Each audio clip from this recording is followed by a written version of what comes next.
সবাইকে জয় যিশু। আজকে আমি আপনাদের সামনে একটা প্রশ্নকে নিয়ে এসেছি। আপনি কি আপনার জীবনে সেই সকল মানুষদেরকে ক্ষমা করতে পেরেছেন যারা আপনার সাথে খুব খারাপ করেছে, যারা আপনার উপরে অবিচার করেছে, অত্যাচার করেছে, আপনাকে তিষ্ঠাতে দেয়নি, আপনার জীবনে সমস্ত সুখ আনন্দকে কেড়ে নিয়েছে, আপনাকে মিথ্যে অপবাদ দিয়েছে, আপনার নামে ভুল প্রচার করে, আপনার নামে ভুল ব্যাখ্যা করে মানুষের কাছে আপনাকে ছোট করেছে? এরকম মানুষদের যারা আপনাদের জীবনে আছে তাদেরকে কি আপনারা ক্ষমা করতে পেরেছেন? যদি না পেরে থাকে তাহলে আপনাদের সকলের জন্য পরমেশ্বরের পবিত্র বাইবেলের যে বাক্য আছে সেটা হচ্ছে মথি লিখিত সুসমাচার 6 অধ্যায় 15 পদ। সেখানে লেখা আছে, কিন্তু তোমরা যদি অন্যদের ক্ষমা না করো তবে তোমাদের স্বর্গীয় পিতা তোমাদের অপরাধ ক্ষমা করবেন না। প্রভু যিশুকে ধন্যবাদ এই বাক্যের জন্য, কারণ তিনি তার জীবন দিয়ে আমাদেরকে ক্ষমা করতে শিখিয়েছেন। তিনি ছিলেন ঈশ্বরের একজাত সন্তান। তিনি পৃথিবীতে মনুষ্য পুত্র হিসেবে ঈশ্বর স্বয়ং পরমেশ্বর, স্বর্গ এবং পৃথিবীর সৃষ্টিকর্তা পরমেশ্বর, তিনি পৃথিবীতে এসেছিলেন মনুষ্য রূপে প্রভু যীশু খ্রিস্ট হিসেবে, এবং তিনি সমস্ত জগতের পাপকে নিজের উপরে নিয়েছিলেন যাতে আমরা পাপ থেকে মন ফেরাতে পারি এবং স্বর্গরাজ্যের অধিকারী হতে পারি। তো প্রভু যীশুকে আমরা দেখেছি যখন তিনি ক্রুশে ছিলেন, তাকে গালে চড় মারা হয়েছিল, তার ক্রুশে যাওয়ার আগে তাকে কাটার মুকুট পরানো হয়েছিল, তার হাতে পায়ে বড় বড় পেরেক ঢোকানো হয়েছিল, তার পিঠে 39টা বেতের আঘাত করা হয়েছিল, তার পুরো শরীর ডিফর্মড হয়ে গেছিল, তাকে দেখে বোঝা যাচ্ছিল না যে তিনি মানুষ।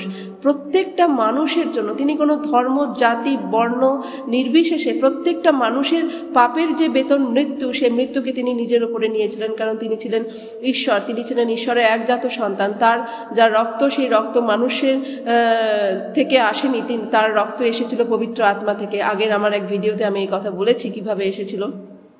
প্রভু যীশু সেই রক্তকে আমাদের জন্য বাহিয়েছিলেন, এবং আমরা দেখেছি যিনি যখন ক্রুশবিদ্ধ হয়ে যখন তিনি আটকে ছিলেন, সে সময় অনেক মানুষ তাকে অনেক রকমভাবে তাকে মজা উড়িয়েছিল, তাকে ঠাট্টা করেছিল, তাকে নানা রকমভাবে খারাপ কথা বলে বলে তাকে বলছিল যে তুমি যদি সত্যি ঈশ্বর হও তাহলে তুমি নেমে দেখাও। অনেক রকম খারাপ কথা বলছিল, এবং সেই মানুষেরা যারা তাকে এত অত্যাচার করলো, এত অপরাধীদের সাথে তাকে গণনা করে তার অপরাধীদের মতন শাস্তি তাকে দিল, যদিও এটা ঈশ্বরের পরিকল্পনা ছিল, তা সত্ত্বেও আমরা প্রভু যীশুকে দেখেছি তিনি সেইখানে ক্রুশে সেই প্রচণ্ড ব্যথা নিয়ে, যন্ত্রণা নিয়ে, গোটা মানব জাতির পাপকে নিজের ঘাড়ে নিয়ে তিনি সেখানে পরমেশ্বরের কাছে প্রার্থনা করছিলেন যে হে পিতা, এরা জানে না এরা কী করছে, এদের ক্ষমা করো। তো ক্ষমা করা আমরা প্রভু যিশুর কাছে শিখেছি। তিনি 100% মানুষ ছিলেন এবং 100% ঈশ্বর ছিলেন, এবং ঈশ্বর মানুষ হিসেবে রেখে তার এসে মানুষের সমস্ত অনুভূতিগুলো সাথে থাকা অবস্থায় তিনি যে ব্যথা সহ্য করেছিলেন, তিনি যে যন্ত্রণা সহ্য করেছেন, সেই সময়েও তিনি ক্ষমা শিখিয়ে গেছেন। তো নিজের জীবন দিয়ে তিনি ডেমনস্ট্রেট করেছেন ক্ষমা কেমন করে করতে হয়। আজ আমাদের প্রশ্ন হচ্ছে, আপনারা কি আপনাদের জীবনে সেই সকল মানুষদেরকে ক্ষমা করেছেন? যদি প্রভু যিশুর কাছে সেই ক্ষমা আপনি চেয়েছেন, সেই মানুষকে ক্ষমা করে থাকেন, কিন্তু আপনাদের জীবনে কি এমন হচ্ছে যে সেই মানুষ যে আপনাকে প্রচণ্ড দুঃখ দিয়েছে, আপনার জীবনে অনেক কষ্টে সম্মুখীন আপনাকে হতে হয়েছে, আপনার উপরে সাংঘাতিক শারীরিক মানসিক অত্যাচার করেছে, সেই মানুষকে আপনি প্রভু যিশুর সামনে ক্ষমা তো করেছেন, কিন্তু সেই তিক্ত অভিজ্ঞতাগুলোকে কি আজও আপনি মনে রেখেছেন? আজও সুযোগ এবং সময় পেলে সেই মানুষগুলোর সাথে আপনি কি সেই কথাগুলোকে শেয়ার করে নিচ্ছেন? সেই কথাগুলোকে বলে সেই মানুষটা যে আপনার উপরে অত্যাচার করেছিল তাকে কি আপনি কাঠগড়াতে দাঁড় করাচ্ছেন? যদি এমন করে থাকেন তাহলে এটা আপনাদের জানতে হবে যে আপনারা সত্যিকারের ক্ষমা এখনও করতে পারেননি। সেই পরমেশ্বরের প্রেম আপনাদের মধ্যে বাহিত এখনও হয়নি, সেই ক্ষমার অনুগ্রহ আপনি এখনও পাননি। যদি সেরকম হয়ে থাকে তাহলে এটা সঠিক সময়, যে সময় আপনি ঈশ্বরের কাছে, প্রভু যিশুর কাছে প্রার্থনা করুন যে প্রভু আমাকে অনুগ্রহ দাও যাতে আমি সেই মানুষগুলোকে যারা আমার উপরে অত্যাচার করেছে, আমাকে খারাপ বলেছে, আমার জীবন দুর্বিষহ করে তুলেছে, তাদেরকে যেন আমি ক্ষমা করতে পারি, ঠিক যেমনভাবে তুমি করেছিলে। কারণ বাক্যে বলেছে তুমি চাও তোমাকে দেয়া যাবে, তুমি খটখট করো তোমার জন্য খোলা যাবে।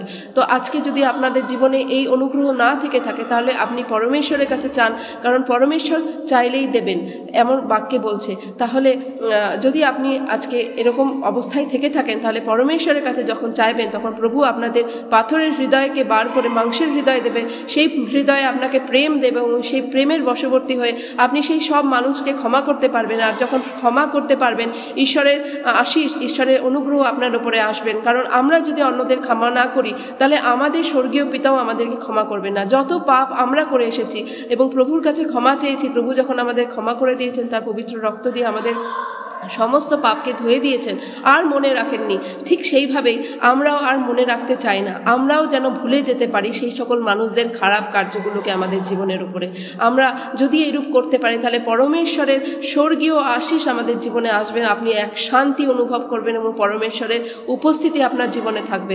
তো প্রভুকে ধন্যবাদ করি আজকের এই বাক্য দ্বারা, এবং আমি সকলকে ব্লেস করছি, আশীষ দিচ্ছি এই বাক্য দ্বারা। প্রভু আপনাদের জীবনে অনুগ্রহ করুক, এবং যদি ক্ষমাহীনতা থেকে থাকে আপনাদের হৃদয়, তাহলে প্রভু আপনাদেরকে ক্ষমাশীল বানাক। সমস্ত আদর, মহিমা, গৌরব প্রভু যিশুকে দিই। আমেন।